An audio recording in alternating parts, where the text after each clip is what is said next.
ఫలించే కొమ్మను ఎంతమంది విరిచినా అది ఫలిస్తూనే ఉంటుంది. పూసే పుష్పాన్ని ఎంతమంది నలిపినా అది పుష్పిస్తూనే ఉంటుంది.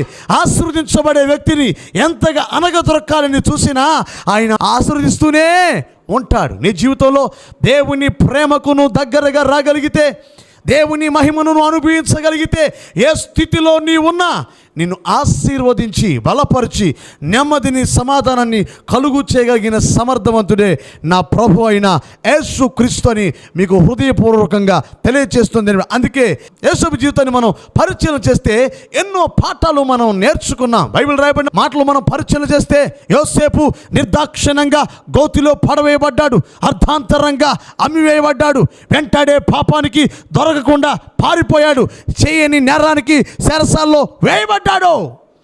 కష్టాలను చూసి కుమిలిపోలేదు, నష్టాలను చూసి బలహీనపడలేదు, వాగ్దానాన్ని బట్టి ముందుకు వెళ్ళాడు. ఆక్రందన పాలు చేసిన వారికి ఆప్తుడయ్యాడు, చరిత్రహీనులు చేయాలనుకున్న వారికి చరిత్రకారుడయ్యాడు, దిక్కులేని వారిగా చేయాలనుకున్న వారికి దిక్కయ్యాడు, అమ్ముకున్న వారికి చివరికి సొమ్మయ్యాడు, అనాథగా వెళ్ళిన ఊరికి అల్లుడైపోయాడు.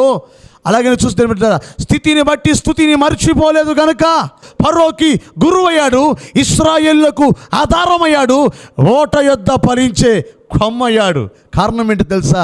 దేవుని ప్రణాళికలో యోసేపు ఉన్నాడు గనుక. ప్రియులారా గమనించండి, నీవు దేవుని ప్రణాళికలో ఉండగలిగితే, దేవుని చిత్తాన్ని నెరవేర్చగలిగితే, ఆయన ఎదుట మోకాళ్ళు వంచే అనుభవాన్ని కలిగి ఉంటే, ఆకాశం అంత కష్టాలు వచ్చినా, సముద్రం లాంటి సమస్యలు వచ్చినా, నదుల్లాంటి కన్నీళ్ళు నీ జీవితంలో పెళ్ళుబుకుతూ వచ్చినా, నిన్ను దీవించగలిగిన అత్యున్నతుడైన ఆ దేవుడు, నిన్ను బలపరచగలిగిన మహిమోన్నతుడైన ఆ యేసయ్య నీ కష్టాల వలయాన్ని ఆనందదాయకంగా మార్చి, ఎక్కడ ఓడిపోయావో, ఎక్కడ పడిపోయావో, ఎక్కడ చెడిపోయావో, ఎక్కడ కన్నీళ్లు వచ్చాయో అక్కడే నిన్ను ఆనందభరితునిగా చేసి ఆశీర్వదించి, నీ తలను పైకెత్తి నీ జీవితాన్ని ఆశీర్వదించి